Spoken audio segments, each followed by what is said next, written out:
Selamat siang. Kami dari Cluster Neuroscience and Brain Development, IMERI FKUI, pada kesempatan kali ini akan menyampaikan tentang riset neuroscience dan Bank Otak Nasional Indonesia.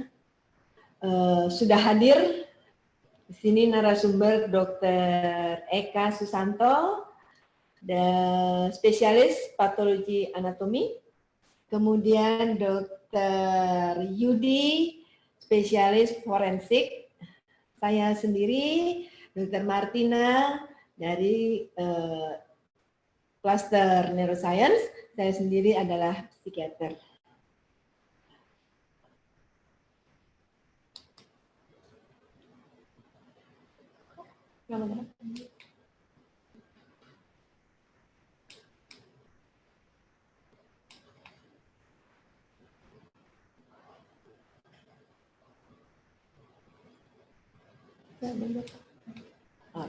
Baiklah, kami akan menyampaikan latar belakang dari Bank Otak dari dibentuknya Cluster Research Neuroscience and Brain Development dengan Bank Otak sebagai unggulannya, juga termasuk roadmap dari riset-riset kami, kemudian tujuan dan manfaat dari Bank Otak, adanya Bank Otak itu, kemudian bagaimana struktur dari staff maupun periset di Neuroscience and Brain Development IMERI FKUI. Di samping itu juga akan disampaikan tentang etika mediko-legal dan dasar hukumnya untuk sebuah riset yang menggunakan spesimen otak manusia, termasuk kegiatan-kegiatan dan kolaborasi atau partnership dari kegiatan riset kami. Ini adalah struktur dari Bank Otak Nasional Indonesia, kami namakan BONI, yang melekat dengan Cluster Neuroscience and Brain Development IMERI FKUI. Adapun kira-kira seperti ini diagramnya. Jadi periset dan pusat-pusat riset lainnya bisa menghubungi NBD IMERI FKUI yang memiliki Bank Otak Nasional tadi untuk pemeriksaan-pemeriksaan seperti laboratorium maupun psikometrik, dan juga bagaimana prosedurnya sampai seorang donor itu diproses sehingga kita bisa dapatkan spesimen jaringan otaknya. Namun kami juga merencanakan untuk adanya laboratorium seperti Eye and Brain, kemudian Sleep Laboratorium dengan alat-alatnya PSG maupun EEG, dan juga fungsional MRI di masa datang. Jadi Bank Otak Nasional Indonesia ini ada bagian manajemennya terkait dengan proses sosialisasi dan administrasi dan tim rekrutmennya, kemudian juga ada teknisi untuk pengambilan jaringan, pembuatan dan penyimpanan sediaan. Di sini ada teknisi laboratorium maupun teknisi dari tim otopsi. Selain itu juga kami memiliki komite ilmiah dan badan penasihat yang terdiri dari multi profesi, berbagai disiplin terlibat. Kemudian ada juga perwakilan dari donor dan tokoh masyarakat.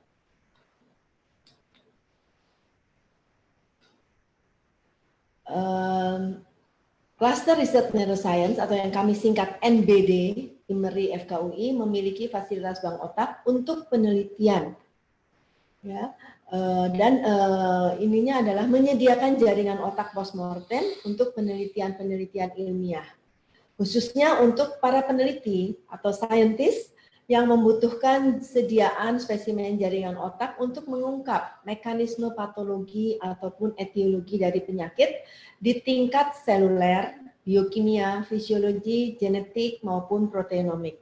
khususnya untuk penyakit-penyakit neurodegeneratif yang patogenesisnya sampai saat ini masih belum jelas dan belum ada obatnya. Misalnya penyakit Alzheimer, autisme, adiksi, baik adiksi zat maupun perilaku, depresi, Parkinson, skizofrenia, ADHD, dan lain-lain. Jadi niatan dari BONI itu adalah untuk memfasilitasi untuk penelitian khususnya terkait perkembangan otak maupun penurunan fungsi otak dalam hal mempelajari neuroplastisitas dan juga ke arah pengembangan obat-obatan yang berefek terhadap pertumbuhan sel otak termasuk stem cell. Saat ini belum ada sarana brain banking di Indonesia yang diperlukan para periset tadi. Sehingga kami berinisiatif di tahun 2015 mungkin baru kami realisasikan setelah gedung IMERI berdiri, kami mendirikan Bank Otak dengan segala peralatannya tadi. Jadi harapannya Bank Otak ini mampu untuk membantu para periset untuk mempelajari penyakit-penyakit yang degeneratif tadi, seperti Alzheimer, yang hanya bisa dipelajari pada otak manusia. Karena tentunya bisa kita belajari pada binatang, namun perilaku binatang dan perilaku manusia itu berbeda. Jadi kalau ada infeksi di otak, ada gangguan pembuluh darah di otak seperti stroke, atau penyakit lainnya, maupun perkembangan otak baik bawaan maupun didapat dari kandungan lahir kanak-kanak sampai dewasa dan menua. Harapannya bisa BONI, IMERI dari klaster NBD ini bisa menjadi pusat unggulan riset-riset di bidang neuroscience, baik bagi mahasiswa dan staf FKUI sendiri maupun secara umum untuk seluruh fakultas-fakultas lain di Universitas Indonesia maupun universitas lainnya, juga institusi riset yang lain. Sebagai gambaran saja bahwa prevalensi demensia, khususnya Alzheimer, yang warna pink ini di seluruh dunia, yang ungu di Indonesia, meningkat dengan cepat. Ya, jadi pada tahun 2030 itu kira-kira ada 2 juta 2 juta orang dengan Alzheimer di Indonesia. Sementara di seluruh dunia itu ada 74,7 juta yang akan meningkat pada tahun 2050. Saat ini sekitar 46,8 di dunia dan di Indonesia ya berarti kira-kira 1,5 jutaan. Itu cukup banyak jumlahnya dan merupakan problem yang belum dapat terpecahkan. Salah satu faktor risiko adalah diabetes mellitus. Kita bisa lihat dari penelitian yang pernah dilakukan oleh Nasrun Martina pada tahun 2007 bahwa separuh lebih dari orang diabetes itu sudah mengalami gangguan kognitif ringan atau mild cognitive impairment yang menurut penelitian-penelitian lainnya itu akan berkembang menjadi Alzheimer disease ataupun vascular disease dalam jangka waktu 5 atau 6 tahun. Sementara kasus Alzheimer ini di tahun 2007 ya, yang 1,2 diperkirakan itu. Ya sekarang kurang lebih angkanya seperti itu. Kalau di tahun 2007 tadi, saya mendapatkan 3,5% dari pasien-pasien yang saya teliti itu sekitar 199 orang di wilayah Jabodetabek. Ya, ini tadi belum ada obat, penderitanya banyak, belum pernah ada diagnosis postmortem. Itulah mengapa salah satunya yang menyebabkan kami ingin bahwa ada kepastian diagnosis buat Alzheimer. Di Indonesia belum pernah sampai diteliti. Klinis semasa hidup, oke, diagnosis Alzheimer banyak. Tetapi dibuktikan diagnosis pasti adalah postmortem. Jadi setelah meninggal, jika otaknya didonorkan, kemudian diperiksa dan diproses kimiawi, kita bisa mendapatkan kepastian bahwa ini adalah otak orang Alzheimer. Ada tanda-tandanya seperti plak amiloid dan protein tau yang cukup di area otak tertentu, yaitu hipokampus. Di Indonesia memang sudah banyak yang bergerak, perkumpulan asuhan demensia, yayasan Alzheimer, kemudian Kemenkes sendiri sudah meluncurkan strategi nasional penanggulangan penyakit Alzheimer dan demensia lainnya pada tahun 2015. Yang antara lain salah satu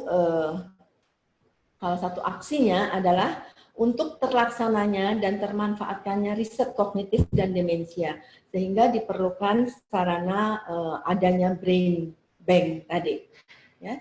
Ini 7 strategi nasional, ada kampanye, advokasi, akses dan informasi untuk layanan berkualitas pada demensia, deteksi dini, tata laksana holistik, dan sistem penguatan sumber daya manusia, sistem penguatan program kesehatan kognitif, mencerdaskan kehidupan bangsa, dan tentunya harus bebas dari demensia tadi atau penurunan kognitif berat. Yang ke-7 tadi, yang terlaksana dan termanfaatkan. Untuk bisa terlaksana tentunya memerlukan sarana, yaitu antara lain bank otak. Kalau tidak ada kepastian diagnosis, bagaimana mungkin kita bisa meneliti dengan tepat? Tahap persiapannya itu tadi sudah dimulai sekitar tahun 2015 ketika bangunan IMERI sudah berdiri, kemudian diresmikan pada tahun 2018. Jadi IMERI ini sekarang sudah menginjak tahun ketiga. Untuk bank otak, kegiatan bank otak itu sendiri, kami sudah mulai dengan sosialisasi, lalu mulai operasional di tahun 2018, dan alhamdulillah kami mendapat dana dari Fakultas Kedokteran Universitas Indonesia. Tentu saja masih membutuhkan dana-dana yang cukup besar. Kami sangat mengharapkan juga barangkali dari ada institusi lain ataupun pemerintah yang tergerak untuk ikut berpartisipasi dalam operasionalnya dari Bank Otak Indonesia ini. Karena kalau di luar negeri, dana itu dari pemerintah, baik di Australia maupun di Belanda. Pemerintah lah justru yang memberikan dana. Untuk pelaksanaannya tentu kami menyadari perlunya jejaring, perlunya penjalinan, pengembangan, dan kerjasama dengan berbagai pihak. Ini adalah fokus riset di cluster Neuroscience and Brain Development saat ini. Kami fokus pada Alzheimer disease, kemudian ini yang sudah dilakukan ya, untuk normal pressure hydrocephalus, jadi demensia yang terkait dengan banyaknya cairan di dalam rongga otak, kemudian stroke, epilepsi, dan diabetes. Diabetes ini juga kami kaitkan dengan intervensinya yaitu puasa di bulan Ramadan. Lalu juga di bidang glioma, tumor, dan struktur otak, ada penelitian tentang bagaimana kita bisa membedakan astrositoma dengan astrositosis. Itu keahliannya Dr. Eka Sutanto, nanti akan menjelaskan lebih dalam. Kemudian juga beberapa spesimen terkait dengan glioma, glioblastoma, itu oleh Dr. Renindra, ya, kalau tidak salah. Untuk yang di tingkat imunoseluler proteinomik, juga teknisi kami, riset asisten kami telah berhasil untuk mengidentifikasi, memproses, memulas jaringan otak sehingga kita bisa identifikasi protein taunya dan juga amyloid betanya. Untuk stem cell, neural stem cell, kami masih dalam tahap yang sangat awal, sangat dini, namun nanti akan juga sampai ke situ pada masa yang akan datang. Tujuan diadakannya Bank Otak adalah untuk menyimpan, mengidentifikasi, mendiseminasi jaringan otak manusia untuk kepentingan riset semata dan mengembangkan ilmu neuroscience, mendapatkan obat, terapi untuk penyakit degeneratif, kemudian menyediakan sarana bagi peneliti maupun saintis, selain sebagai kepastian diagnosis bagi para klinisi di rumah sakit maupun di tempat-tempat lainnya. Manfaatnya tadi sebagai sarana pengembangan, ilmu pengetahuan, sarana kepastian, dan kami sangat mengharapkan kolaborasi dengan berbagai pihak untuk riset-riset neuroscience karena kami menyadari bahwa tidak dapat berdiri sendiri, sehingga baik peneliti di dalam maupun di luar negeri. Mengenai fasilitas Bank Otak dan kelengkapannya, saya akan persilahkan Dr. Eka untuk menjelaskan lebih lanjut. Ya. Terima kasih Dr. Wiwi. Ini adalah ilustrasi beberapa alat yang kita miliki di fasilitas cluster NBD.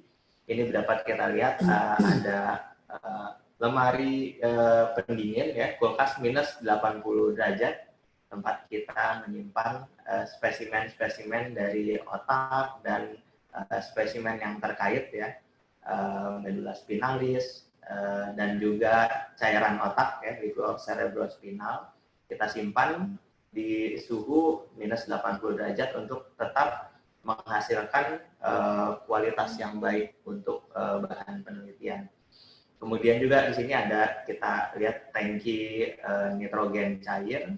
Kemudian ada di sini juga lemari atau kabinet kita untuk pengolahan spesimen ketika kita akan meneliti, dan juga ketika di awal kita memproses spesimen-spesimen yang kita dapatkan, misalkan dari donor. Ini adalah timbangan untuk mengukur berat atau bobot dari spesimen-spesimen yang kita terima. Kemudian ya, nanti untuk brain removal, jadi spesimen otak dari donor misalkan kita lakukan kolaborasi dengan tim dari departemen terkait untuk removal jaringan otak.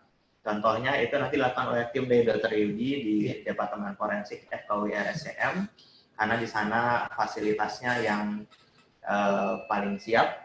Timnya ada Dr. Yudi beserta dengan teknisi, dan fasilitasnya di sana sudah baik sekali. Removal spesimen otak dan spesimen yang terkait dilakukan di sana.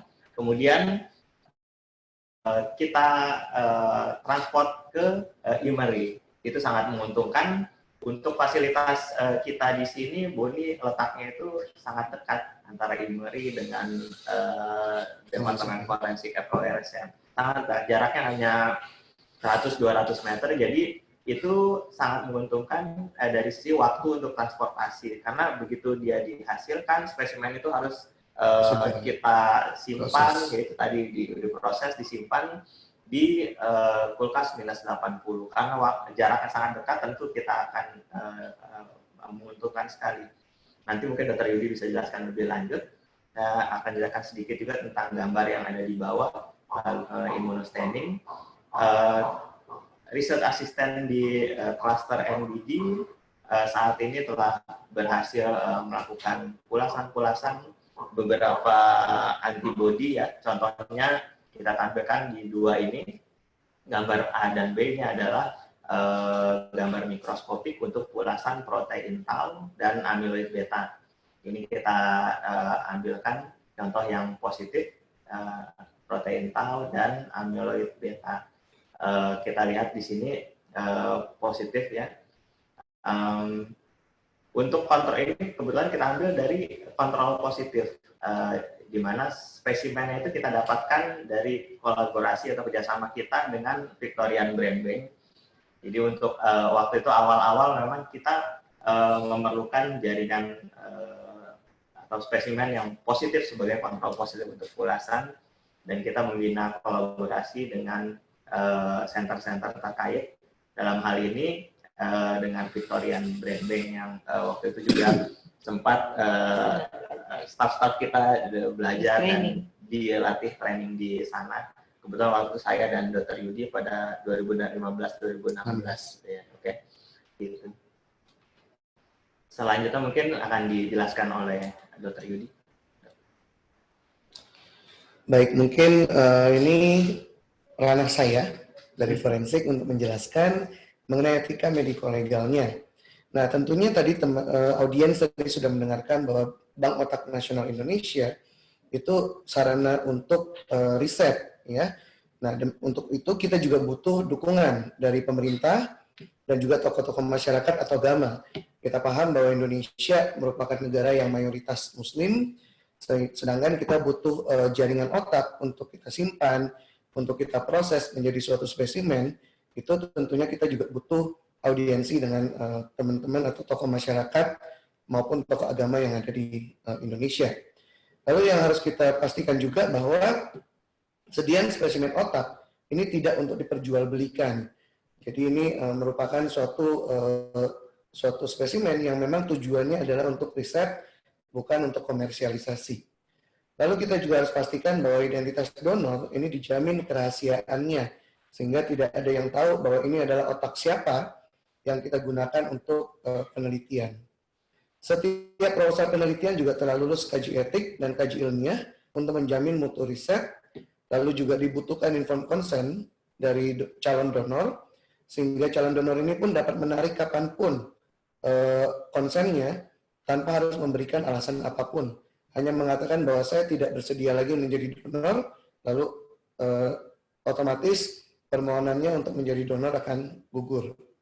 Spesimen jaringan otak diperlakukan dengan hormat dan pantas sebagai bagian dari manusia. Dan juga donor tersebut harus melakukan permohonannya untuk menjadi donor, tentu dengan sukarela dan kesadaran penuh, kita katakan sebagai orang yang berkompeten untuk memberikan permohonannya. Seperti itu. Selanjutnya untuk dasar hukum, kami sudah melakukan audiensi ke teman-teman dari PBNU, Pengurus Besar Nahdlatul Ulama. Pada tahun 2016 kami sudah berkomunikasi dan berkoordinasi. Lalu ada Peraturan Menteri Kesehatan RI nomor 37 tahun 2014 tentang penentuan kematian dan pemanfaatan organ donor. Ada juga Permenkes RI nomor 62 tahun 2013 tentang penyelenggaraan jaringan. Ada Fatwa MUI nomor 6 tahun 2009 tentang otopsi jenazah. Intinya dari teman-teman Islam atau Muslim mengatakan bahwa untuk kepentingan riset ataupun untuk kepentingan yang membawa manfaat bagi halayak ramai itu dapat diperkenankan sejauh tidak melanggar unsur-unsur pemanfaatan secara berlebihan. Ini yang kami dapatkan dari Fatwa MUI maupun dari teman-teman PBNU. Selanjutnya untuk kegiatan BONI sendiri, tentunya tadi dikatakan bahwa donor harus memberikan donornya atau memberikan permohonannya secara sukarela. Ini alurnya kurang lebih seperti ini, bahwa awalnya kami mendapatkan informasi dari klinikus ataupun dari asosiasi masyarakat dan asosiasi profesi, lalu menghubungi sekretariat BONI untuk menjadi donor potensial dan juga bisa melalui keluarga langsung menghubungi BONI. BONI juga mengkaji kelayakan calon donor. Kami pertimbangkan dulu apakah ini layak untuk menjadi donor ataupun tidak, apakah ada unsur keterpaksaan di sana. Lalu pengisian kuesioner, ada beberapa poin yang harus diisi. Pembuatan wasiat oleh calon donor, menyatakan bahwa tidak ada konflik of interest, tidak ada pihak yang nantinya akan berkeberatan dan lain-lain. Lalu kriteria seleksi sesuai tujuan penelitian kami pertimbangkan, baru penandatanganan atau penandatanganan konsen. Ya. Selanjutnya dari notifikasi dan konsen untuk pengambilan jaringan ini kami peroleh dari next of kin, ya, jadi dari dari saudaranya atau kerabat yang terdekat. Lalu juga perlu notifikasi verbal dari dokter yang merawat ataupun petugas di aged care facility. Intinya adalah dipastikan bahwa kematian tersebut bukan merupakan kasus koroner atau kasus mediko-legal atau kasus pidana. Ya. Lalu pemindahan jenazah donor ke fasilitas yang melakukan pengambilan jaringan, tadi sudah disampaikan oleh Dr. Eka, berkoordinasi dengan tim dari Departemen Forensik FKUI RSCM untuk melakukan identifikasi jenazah, verifikasi konsen dan surat kematian, lalu kita berikan nomor identifikasi, baru kita lakukan brain removal atau pengambilan jaringan otak. Tentunya dengan pengambilan jaringan otak tersebut, kita dapat menentukan diagnosis dari mikroskopik, lalu kita pastikan untuk diagnosis neuropatologinya oleh neuropatologis yang disampaikan nanti kepada ahli waris atau next of kin-nya. Selanjutnya nanti baru kita simpan jaringan otaknya yang nanti sewaktu-waktu dibutuhkan untuk riset, kita bisa ambil kembali atau kita bisa trace otak mana yang dibutuhkan oleh para peneliti atau saintis. Untuk selanjutnya, untuk laboratorium nanti mungkin Dr. Eka Iya, bisa iya, lebih benar. jelas. Ya. Bentar, Eka. Baik, terima kasih. Nah, seperti tadi dijelaskan, pemeriksaan-pemeriksaan untuk mencapai tujuan diagnostik, kemudian juga untuk penelitian, kita membutuhkan metode-metode yaitu berupa pewarnaan atau pulasan staining gitu ya di laboratorium. Dalam hal ini kita berkolaborasi ketika pemeriksaan itu tidak dapat dilakukan di klaster NDD, kita melakukan kolaborasi dengan departemen-departemen terkait. Sejauh ini yang kita lakukan kolaborasi itu di lingkungan FKUI, RSCM. Misalkan untuk pulasan yang kita belum tersedia, kita lakukan pulasan di Departemen Patologi Anatomik FKUI, RSCM gitu. Contoh-contoh pulasan yang kita lakukan untuk diagnostik neuropatologi yaitu sediaan rutin, hematoksilin, eosin.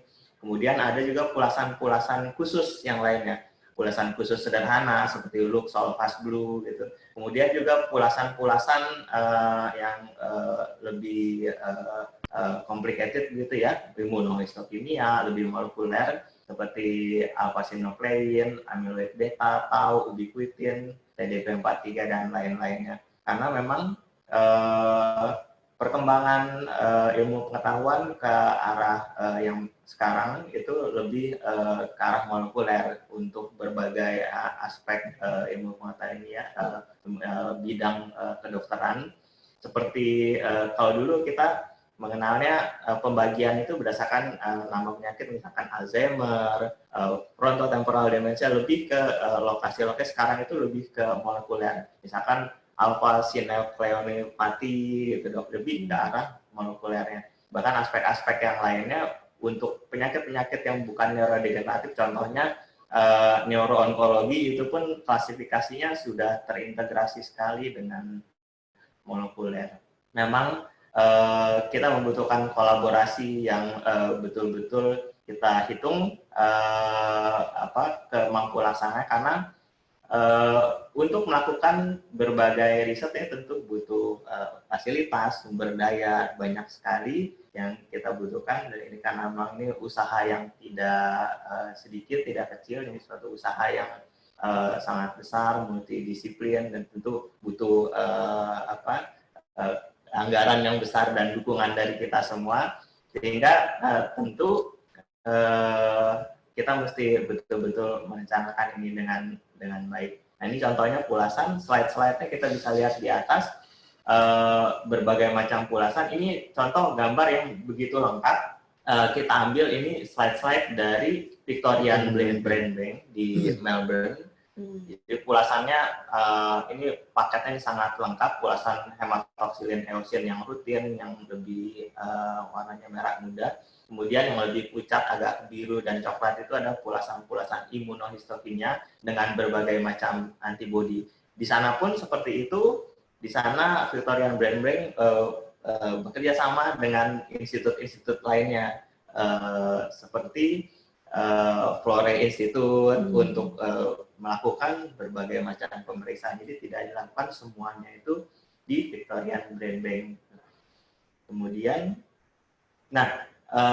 kegunaan pulasan-pulasan ini seperti tadi yang disampaikan oleh Dr. Martina. Jadi niatan kita itu adalah pertama untuk melakukan riset-riset untuk mengungkap bagaimana patogenesis atau bagaimana proses terjadinya kelainan-kelainan atau penyakit tersebut. Kemudian supaya kita mendapatkan diagnostik pasti pasien tersebut berdasarkan pemeriksaan makroskopik, mikroskopik, dan pemeriksaan molekuler dari spesimen jaringan otak dan spesimen lainnya yang terkait. Kemudian juga untuk menunjang pendidikan, seperti kita tahu, kita juga dalam hal ini berkolaborasi dengan institusi-institusi pendidikan FKUI dan juga yang lainnya. Ya. Ini penyimpanan data dan spesimen. Ini juga aspek yang penting dan tidak terpisahkan di dalam BONI, karena nanti data itu sangat penting, karena kita mengkorelasikan temuan-temuan klinis dari teman sejawat-sejawat klinisi, psikiatris, neurologis gitu ya, neurosurgeon dan lain-lainnya. Teman-teman sejawat nanti ada data klinis yang akan kita hubungkan ketika kita menyimpan dan melakukan diagnosis pasti dan melakukan pemeriksaan untuk menemukan mekanisme molekuler apa yang terjadi pada pasien-pasien tersebut, lalu kita akan mengkorelasikan bahwa pasien dengan gejala tertentu itu ternyata latar belakang molekulernya ternyata begini, gitu. Jadi itu tujuannya kenapa kita melakukan berbagai pemeriksaan molekuler yang canggih, membutuhkan fasilitas yang begitu mumpuni dan butuh sumber daya besar. Itu kemanfaatannya ketika kita menghubungkan dengan outcome dampak klinis, gejala klinis yang dialami oleh pasien. Itu tujuan kita, supaya kita dapat menghubungkan itu. Jadi ternyata mekanisme molekuler apa yang mendasari itu semua, gitu. Itu nanti kita akan olah, analisis data-data itu selanjutnya, dan kita akan menghasilkan kesimpulan-kesimpulan dari penelitian yang baik, sehingga dapat mengungkap seperti yang tadi Dr. Martina sampaikan, patogenesis, dan terakhir mudah-mudahan kita dapat menemukan obatnya ya dok ya. Sampai sekarang seperti contohnya penyakit Alzheimer belum ditemukan obat yang betul-betul bisa menyembuhkan. Nah, penyimpanan data berhubungan juga seperti yang tadi disampaikan oleh Dr. Yudi, baik itu berupa kertas, baik itu data elektronik atau foto atau spesimen, itu kita berusaha menyimpan sebaik-baiknya, dan juga kualitas dan untuk itu aksesnya juga dibatasi. Jadi hanya tertentu saja. Hanya orang-orang tertentu saja yang bisa mengakses begitu. Dan untuk penelitian juga nanti bahan-bahan penelitian itu akan melewati kajian tertentu, kaji etik dari tim ahli di klaster. Jadi hanya penelitian-penelitian yang sudah dikaji, memang betul-betul kemanfaatannya besar gitu, mematuhi etik dan sebagainya, itu yang akan diizinkan untuk mendapatkan bahan-bahan penelitian gitu ya dok ya. Baik, selanjutnya, nah ini tadi peneliti yang akan mengajukan penelitian itu memberikan surat permohonan, proposal, surat lolos kaji etik, surat keterangan penelitian dari prodi atau institusi. Kemudian itu akan dikaji oleh koordinator BONI dan tim ahli. Kemudian akan ada rekomendasi koordinator Bank Otak, koordinator BONI. Kemudian juga nanti akan ada surat perjanjian kerjasama riset antara peneliti dan BONI menyangkut jenis sediaan, volume, lama pengambilan, biaya, sponsorship hibah dan sebagainya. Gitu. Kemudian juga nanti kita akan bahas segala hal sesuatunya itu lebih rinci, penelitian dimulai kapan dan melibatkan neuropatologis siapa, karena ada contohnya untuk neuropatologis ada saya, ada Dr. Atom Cahya di klinikus, Dr. Martina atau sejawat yang lain, biokemis siapa, kemudian Dr. Yudi dan sebagainya, begitu akan diatur lebih rinci di situ. Ya, ini sedikit ilustrasi proses pengolahan spesimen ya, berupa jaringan otak. Jaringan otak di sini kita melihat ini kegiatan ini di Victoria Brand Bank di Melbourne, Australia. Gambar-gambarnya ini mengambil tempat di sana. Di sana kegiatannya itu sudah sangat mapan karena VBB di sana sudah menghasilkan mungkin 1000-an ya Dr. Yudi ya, 1000-an otak ya, karena mereka sudah mengumpulkan sudah bertahun-tahun, mungkin 20-an tahun. Nah, ini kita lihat tadi kulkas minus 80 derajat di sana. Ini sekarang kita juga sudah ada. Ini contohnya diletakkan di dalam kotak spesimen. Bahannya memang kardus, tapi itu bukan karena memang tidak mampu mendapatkan bahan yang lebih bagus, tapi karena kardus justru lebih tahan dari suhu minus 80 derajat. Justru kalau kita menggunakan plastik atau bahan yang lainnya, itu akan rusak, pecah gitu. Kardus justru seperti ini, itu tahan. Jadi bukan karena sederhana sekali kardus, tidak seperti itu. Karena memang itu kuat dan justru murah sehingga kita tidak kesulitan mendapatkannya. Kemudian gambar ini contoh untuk foto makroskopik. Itu juga bagian tidak terpisahkan, pemeriksaan makroskopik. Kita bisa melihat jaringan otak yang kita periksa itu nanti secara makroskopik adakah kelainan-kelainan tertentu. Misalkan girusnya apakah terlalu tipis gitu pada lobus mana, itu frontal atau temporal atau yang lain, begitu.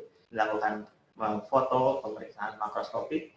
Kemudian ini ada kontainer atau wadah untuk menyimpan jaringan otak, dan itu sudah kita beri label dengan kode yang unik. Kode yang unik sehingga tidak tertukar antara satu spesimen dengan yang lainnya. Kemudian juga tidak memudahkan untuk kerahasiaan pasien, begitu. Jadi tidak mudah diketahui. Dikatakan oleh orang yang tidak berkepentingan. Tidak berkepentingan, gitu, Dok. Ini sepaling kanan ada gambar penyimpanan makroskopik. Di sana sangat rapi lemari-lemarinya dan sangat luas sekali tempat penyimpanannya. Nah, yang paling bawah adalah pengambilan spesimen jaringan otak, dilakukan pengambilan. Ini karena keras sekali disimpan di lemari es minus 80, jadi harus kita lakukan gergaji yang khusus gitu ya untuk mengambil yang sudah diajukan oleh peneliti. Misalkan peneliti ingin meneliti spesimen dari regio frontal, gitu, akan diambilkan dari regio frontal. Ya, ini mungkin Dr. Martina bisa menyampaikan. Baiklah, Dr. Eka, kita sudah hampir sampai pada bagian akhir. Ini upaya-upaya mensosialisasikan Bank Otak Nasional Indonesia ini ke berbagai institusi yang sudah kami hampiri dan juga sudah memberikan pandangannya adalah Nahdlatul Ulama. Seperti apa pandangannya mungkin nanti bisa dilihat karena juga sudah bisa diakses dengan media sosial. Untuk MUI masih berproses. Kami sudah pernah membicarakannya, namun belum keluar fatwanya. Ini yang tadi fatwa dari Batsul Masail, kajian terhadap hal-hal baru, perkembangan ilmu baru di masyarakat. Dengan yang lain-lainnya juga masih dalam proses. Ini waktu ditetapkannya, kebetulan pada saat sidang pleno PBNU di tahun 2016 di Pondok Pesantren Kempek. Ini foto salah satu workshop yang dilakukan di FKUI IMERI pada tahun 2017 dengan Profesor Katriona yang di tengah itu, ya. Tempat waktu itu Dr. Yudi dan Dr. Eka belajar bagaimana mengelola, mengoperasionalkan brain bank. Cukup banyak peminatnya pada saat itu, termasuk di sini hadir Prof. Patmo Sancoyo, spesialis bedah saraf, sesepuh.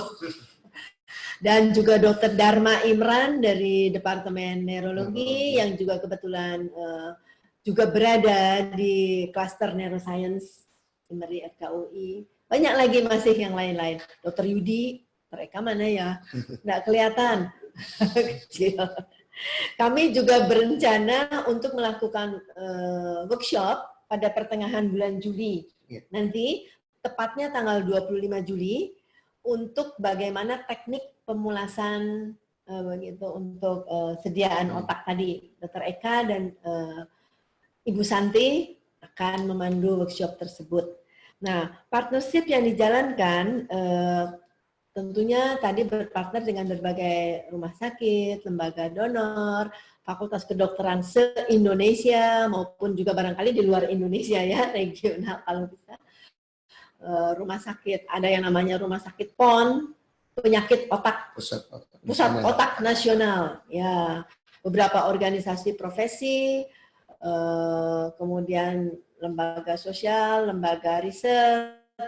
Ini yang dengan luar negeri kami masih melakukan komunikasi sampai saat ini dengan Profesor Katriona, kemudian beberapa rumah sakit jiwa di Indonesia, dan tentunya dengan Pemda pusat maupun Pemda itu pemerintah daerah dan pemerintah pusat.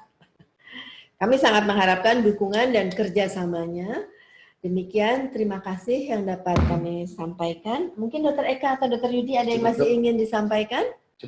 Ya, inilah personil yang ada di Cluster Research Neuroscience dan Brain Development dari IMERI FKUI. Ini yang fotonya periset-perisetnya cukup banyak. Ada Dr. Wijaya Laksmi, Dr. Hartono, Dr. Nurhadi, Dr. Kamelia, Dr. Profesor Chin, Dr. Yudi, Dr. Renindra, Dr. Afan, Wismaji, Dr. Bedah Saraf lagi nih, Setio, Widi, ada Dr. Kurniawan, Dr. Dharma, dan staf kami yang relatif masih baru, Mbak Febri, ya, dengan latar belakang apa tuh? Teknik biokimia. Kalau yang di tengah ini kebetulan kami lagi pameran ya, ikut salah satu booth. Yang paling kiri adalah ini mana? Yang ini asisten saya ini, dokter umum tapi sangat berminat untuk kejiwaan. Kemudian ini Farha, administrator kami yang latar belakangnya adalah sarjana gizi kesehatan masyarakat. Lalu yang ini yang sebelah kiri, Sarsanti Pungguri Sarsanti, saya namanya, itulah riset asisten kami untuk di laboratorium. Dan yang tengah adalah saya sendiri, Dr. Martina, sebagai ketua klaster. Baiklah, kami jika tidak ada lagi, kami akan akhiri webinar kali ini pada tanggal 5 Maret 2020 di IMERI. Terima kasih, Dr. Yuni. Sama-sama, Dok. Sama-sama. Belum ada pertanyaan. Baiklah. Mungkin ada pertanyaan lain? Mungkin ada yang ingin tahu ya, apa di Indonesia sudah ada donornya? Iya. Sudah ada. Tapi tentunya kami harus rahasiakan identitasnya. Sudah ada beberapa orang. Cuman belum dikerjakan ya, Pak ya. Ya, belum menunggu. meninggal. Tapi mereka secara sukarela ingin mendonorkan otaknya untuk kepentingan ilmu pengetahuan. Silahkan dipelajari. Bahkan katanya bukan cuma otak saya, yang lain-lain juga boleh. Ini kebetulan pasien kami dan juga pasien ya semua. Saya tidak boleh katakan dari mana ya. Kerahasiaan ya, Dok. Dirahasiakan kerahasiaannya. Jadi kalau ada yang berminat silahkan menghubungi sekretariat dari Boni yang berada di Cluster Neuroscience and Brain Development di lantai 9 Tower Research Gedung IMERI FKUI.